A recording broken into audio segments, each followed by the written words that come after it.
ओम नमः शिवाय. शिवमहापुराण अध्याय 10.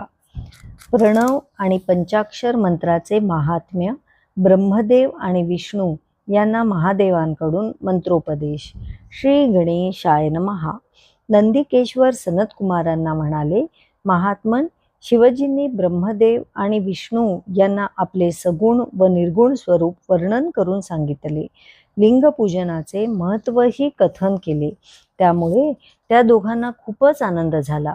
त्यांनी जिज्ञासेने विचारले, हे प्रभो, विश्वाच्या संदर्भात सृष्टी म्हणजे सर्जन, पालन म्हणजेच पोषण आणि रक्षण, संहार, तिरोभाव आणि अनुग्रह अशी तुमची 5 नित्यसिद्ध कार्ये आहेत. कृपा करून त्यांच्याविषयी काही सांगा. भगवान शंकर म्हणाले, ब्रह्मा, अच्युता, माझे कार्ये म्हणजेच कर्तव्ये अतिशय गहन आहेत. ती समजून घेणे तसे सोपे नाही. तथापि त्यांच्याविषयी थोडक्यात सांगतो. विश्वाची निर्मिती होणे म्हणजेच वस्तू मात्र आकारास येणे, यालाच सृष्टी म्हणतात. पोषण आणि संरक्षण यामुळे या विश्वाचे सुस्थिर राहणे, वाढणे याला पालन म्हणजे स्थिती म्हणतात. त्याचा विनाश होणे याला संहार म्हणतात. प्राणांचे उत्क्रमण यालाच तिरोभाव म्हणतात. आणि या संसारातून सुटका होणे हाच माझा अनुग्रह आहे. माझा अनुग्रह होणे म्हणजेच मोक्ष मिळणे. माझी सृष्टी आदी 4 कर्मे विश्वाचा विस्तार करणारी आहेत. अनुग्रह हा माझ्यातच स्थित असतो. मोक्ष मिळणे याचा अर्थ मत्स्वरूप होणे. माझे भक्त या कार्यांना पंचमहाभूतांमध्ये पाहतात. ते पृथ्वीमध्ये सर्जन, जलामध्ये स्थिती म्हणजेच पोषण, अग्नीमध्ये संहार, वायूमध्ये तिरोभाव आणि आकाशात अनुग्रहाचे दर्शन करतात. याच्या स्पष्टीकरणार्थ मी थोडक्यात असे सांगू इच्छितो की पृथ्वीपासून सृष्टी उत्पन्न होते, जलामध्ये त्या सृष्टीची वृद्धी होते, अग्नी सर्वांना जाळून टाकतो, नष्ट करतो, वायू सर्वांना एका स्थानावरून दुसऱ्या स्थानी घेऊन जातो आणि आकाशाद्वारा सर्वांवर अनुग्रह होतो. विद्वानांनी माझ्या कार्याचे स्वरूप या पंचमहाभूतांमध्ये पाहावे. ही पंचकर्मे करण्यासाठीच मी 5 मुखे धारण केली आहेत. त्यापैकी 4 मुखे 4 दिशांना आहेत आणि 5वे मुख मध्यभागी आहे. हे पुत्रांनो, तुम्ही दोघांनी प्रदीर्घ तपश्चर्या करून मला प्रसन्न करून घेतले. त्यामुळे मी तुम्हाला क्रमशः सृष्टी निर्मितीचे आणि तिच्या पालन पोषणाचे अधिकार दिले. अशाच प्रकारे माझे विभूती स्वरूप असलेले रुद्र आणि महेश्वर या दोघांनी माझ्याकडून अनुक्रमे संहार आणि तिरोभाव ही 2 कार्ये प्राप्त करून घेतली आहेत.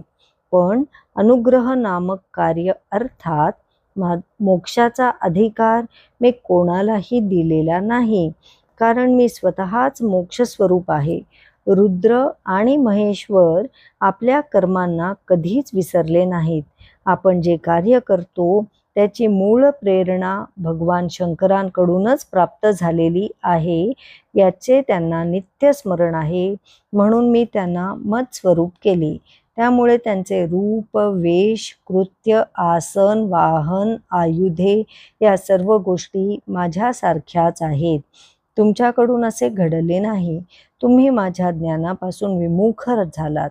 तुम्ही करत असलेली कार्ये ही तुम्हाला माझ्या कृपाप्रसादाने प्राप्त झाली आहेत, हे तुम्ही विसरलात. स्वकर्तृत्वाचा अभिमान करून एकमेकांची श्रेष्ठत्वावरून वाद घालत बसलात. ज्याला माझे कधीही विस्मरण होत नाही, तो माझ्यासारखाच ज्ञानी आणि मत्स्वरूप होतो. या ज्ञानाच्या सिद्धीसाठी सातत्याने प्रणवाचा म्हणजेच ओंकाराचा जप करावा. या साधनेने मनुष्य अभिमानरहित होतो. प्राचीन काळी मी लोककल्याणार्थ माझ्याच स्वरूपभूत मंत्राचा उपदेश केला आहे. या महामंगलकारी एकाक्षर मंत्रालाच ओंकार म्हणतात. हा सनातन मंत्र माझ्याच मुखातून प्रकट झालेला आहे. हा माझ्या स्वरूपाचा बोध करतो. ओंकाराचे स्मरण हे माझेच स्मरण होय. हा मंत्र माझा आत्मा आहे. हा माझ्या पाचही मुखातून प्रकट झाला आहे. माझ्या उत्तरेकडील मुखातून अकाराचे, पश्चिम मुखातून उकाराचे, दक्षिण मुखातून मकाराचे, पूर्व मुखातून बिंदूचे आणि मध्य मुखातून नादाचे आविर्भवन झाले. त्या 5 अवयवांचे एकीकरण होऊन ओम नामक अक्षराची उत्पत्ती झाली. हा मंत्र संपूर्ण चराचर विश्वाला अंतर्बाह्य व्याप्त आहे. हा शिव आणि शक्ती दोघांचा बोधक आहे. यातूनच ओम नमः शिवाय या मंत्राची उत्पत्ती झाली. हा षडक्षरी मंत्र माझ्या सगुण साकार रूपाचा बोध करतो. यातूनच मातृका वर्ण अर्थात मुळाक्षरे उत्पन्न झाली. त्याचेही 5 भेद आहेत. शिरोमंत्रासहित त्रिपदा गायत्री ही यातूनच उत्पन्न झाली. गायत्रीतूनच वेदांचे प्राकट्य झाले. त्या वेदांमधून कोट्यावधी मंत्र निर्माण झाले. त्या मंत्रांनी विभिन्न कार्ये सिद्ध होतात. प्रणव आणि पंचाक्षरी मंत्राने उपासकांचे सर्व इष्ट मनोरथ पूर्ण होतात. हे दोन्ही मंत्र भुक्तिमुक्तिदायक आहेत. नंदिकेश्वर पुढे म्हणाले, सनतकुमारजी, भगवान महादेव जगदंबा पार्वतीसह उच्चासनावर विराजमान होते. त्यांच्या सन्मुख ब्रह्मदेव आणि विष्णू उत्तराभिमुख बसले. शंकरांनी त्या दोघांना पारदर्शी मृदू वस्त्राने आच्छादित केले. आपला वरदहस्त त्यांच्या मस्तकावर ठेवून प्रणवाचा 3 वेळा उच्चार केला. त्यांना दीक्षा देऊन आपले शिष्य म्हणून स्वीकारले.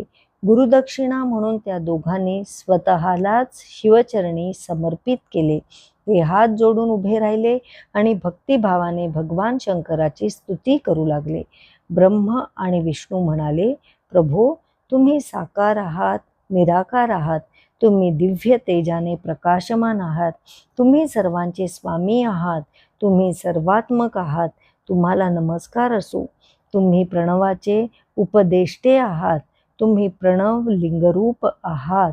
पंचब्रह्मस्वरूप आहात. तुम्हाला 5 मुखे आहेत. तुम्ही सर्जनादी पंचमहाकर्मामध्ये अत्यंत कुशल आहात. तुम्हाला नमस्कार असो.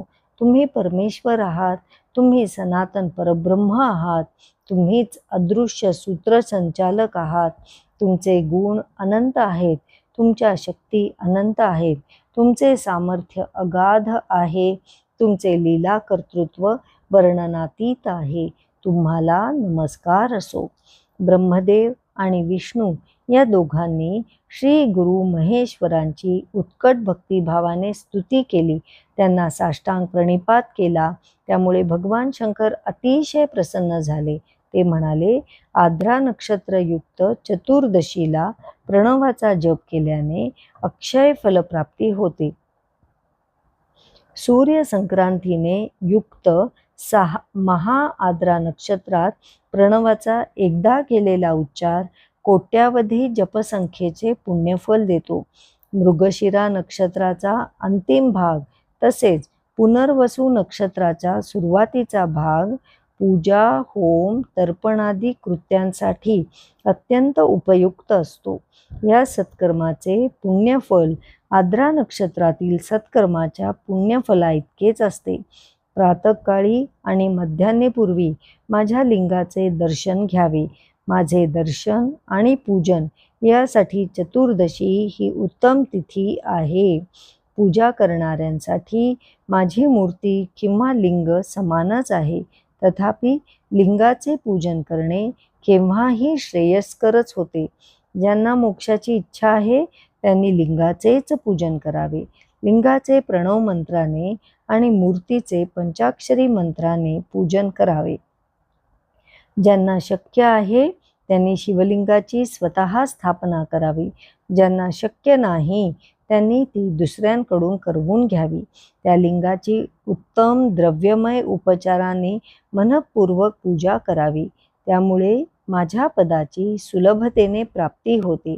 अशा प्रकारे ब्रह्मदेव आणि विष्णू या दोघांना प्रणव दीक्षा देऊन आणि उत्तम सदुपदेश करून भगवान शंकर पार्वतीसह अंतर्धान पावले. अध्याय 10वा समाप्त. ओम नमः शिवाय.